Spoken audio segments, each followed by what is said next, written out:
बॉलीवुड का मशहूर विलन एक मौलवी कैसे बन गया, रात मस्जिद में गुजारी तो जिंदगी बदल गई। हैरान कुन वाकया।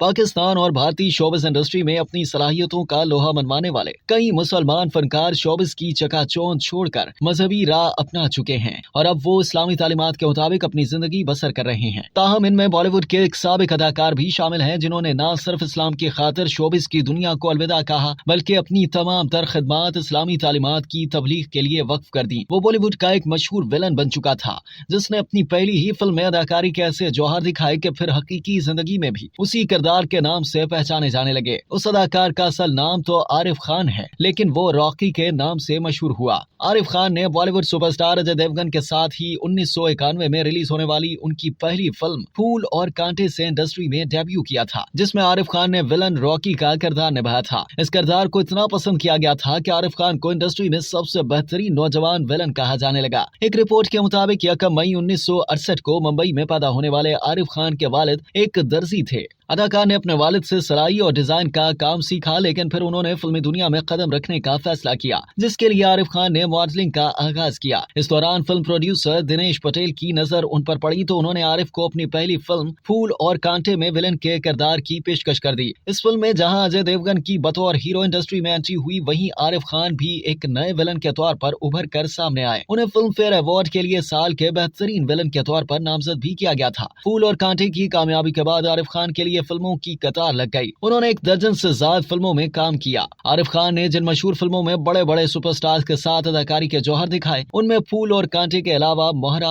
हलचल, अहंकार, वीरगति और दीगर शामिल हैं। लेकिन फिर बॉलीवुड का ये नौजवान विलन अचानक बड़े पर्दे से गायब हो गया। आखिरी मर्तबा उन्हें 2007 में रिलीज होने वाली फिल्म ए माइटी हर्ट में देखा गया। मज़कूरा फिल्म के बाद अदाकार आरिफ खान ने इस्लाम की खातिर शोबिस इंडस्ट्री को छोड़ दिया और इस्लामी तालीमात के मुताबिक अपनी नई जिंदगी का आगाज किया। आरिफ खान की वालिदा को उनका फिल्मों में काम करना पसंद नहीं था जबकि उनकी अहलिया को भी आहिस्ता आहिस्ता एहसास हुआ कि आरिफ खान को फिल्मों में काम नहीं करना चाहिए। वालिदा, अहलिया, भाई और दीगर चंद लोगों ने आरिफ खान को समझाया तो वो फिल्मों में अदाकारी छोड़ने पर आमादा हो गए। इसके बाद आरिफ खान फिल्मी दुनिया से किनारा कशी इख्तियार करके इस्लामी तालीमात के मुताबिक जिंदगी जीने लगे। दिलचस्प बात यह है कि शोबिस की चमकती दमकती दुनिया छोड़कर माजी के बेहतरीन अदाकार आरिफ खान अब एक मौलवी बन चुके हैं और अपने बड़े भाई के साथ इस्लाम की तबलीग की राह पर गामजन हैं। एक इंटरव्यू के दौरान आरिफ खान ने अपनी जिंदगी में इतनी बड़ी तब्दीली आने की कहानी सुनाई। उन्होंने कहा कि अल्लाह ताला का ये एहसान है कि उसने मुझे हिदायत दी और मेरी जिंदगी का रुख बदल दिया। इसमें मेरा कमाल नहीं बल्कि मेरे ऊपर अल्लाह का खुसूसी एहसान हुआ कि अल्लाह ने मुझे फिल्मी दुनिया जैसी गंदगी और दलदल से अपनी रहमत की रस्सी डालकर बाहर निकाला।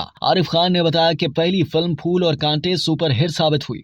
मुझे फिल्म फेयर अवार्ड के लिए साल के बेहतरीन विलन के तौर पर नामजद किया गया। उन्होंने हंसते हुए बताया कि उन दिनों शायकीन फिल्म देख कर कह रहे थे कि अजय देवगन को इस फिल्म में विलन और मुझे हीरो होना चाहिए था। इसके साथ ही उन्होंने ये भी कहा कि हो सकता है कि उस वक्त अगर मैं हीरो बन जाता तो शायद बॉलीवुड से निकलना मेरे लिए मुश्किल बन जाता। आरिफ खान ने बॉलीवुड को छोड़ने की कहानी सुनाते हुए बताया कि इस वक्त 4 चीजों के पीछे लोग भाग रहे हैं: इज्जत, दौलत, शोहरत और औरत। उन्होंने कहा कि पहली फिल्म की कामयाबी के बाद मुझे ये सारी चीजें एक रात में ही मिल गई थी लेकिन जिस असल चीज की कमी थी वो था दिल का सुकून। लेकिन उस वक्त समझ में नहीं आ रहा था कि किस चीज की कमी है। साबिक अदाकार के मुताबिक उन दिनों वो बहुत बेचैन रहते थे। फिल्मों के लिए दिल के अंदर बहुत सारी गंदगियां भरी हुई थी। ऐशो इशरत की जिंदगी थी। आरिफ खान ने बताया कि उस जमाने में मेरी अहलिया मजहबी इज्तिमात में जाने लगी। उन्हें बात समझ आई तो वो अपने अंदर तब्दीली लाई। अहलिया पहले इतनी मजहबी नहीं थी, अलबत्ता मेरी अम्मी का रुझान मजहब की तरफ बहुत था। वो मुझसे काफी नाराज रहती थी। ताहम मेरे वालिद मेरी शोहरत से काफी खुश थे। आरिफ खान का मजीद बताना था कि मेरा बड़े भाई यूसुफ खान बैंक की नौकरी करते थे। वो उम्रे पर चले गए तो वापसी पर उन्होंने दाढ़ी रख ली। उन दिनों मैं अपनी इस फिल्मी दुनिया में ही मसरूफ था।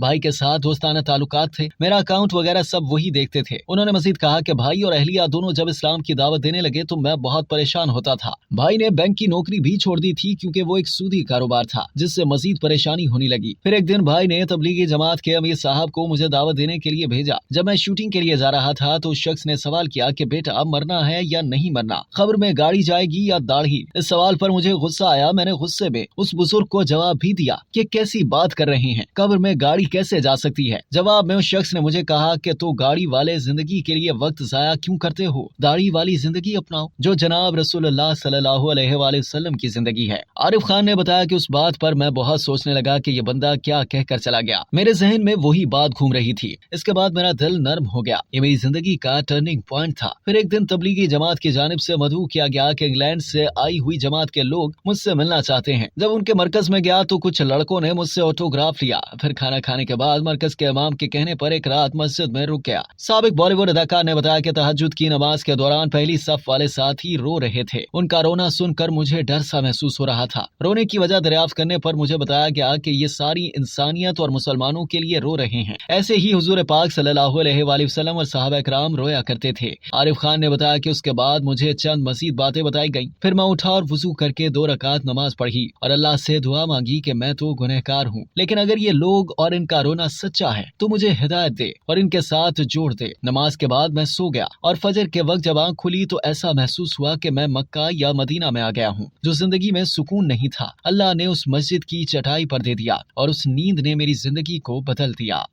अब तक के लिए इतना ही। मजीद जानने के लिए सब्सक्राइब कीजिए डेली जंग यूट्यूब चैनल और लाइक कीजिए डेली जंग फेसबुक पेज।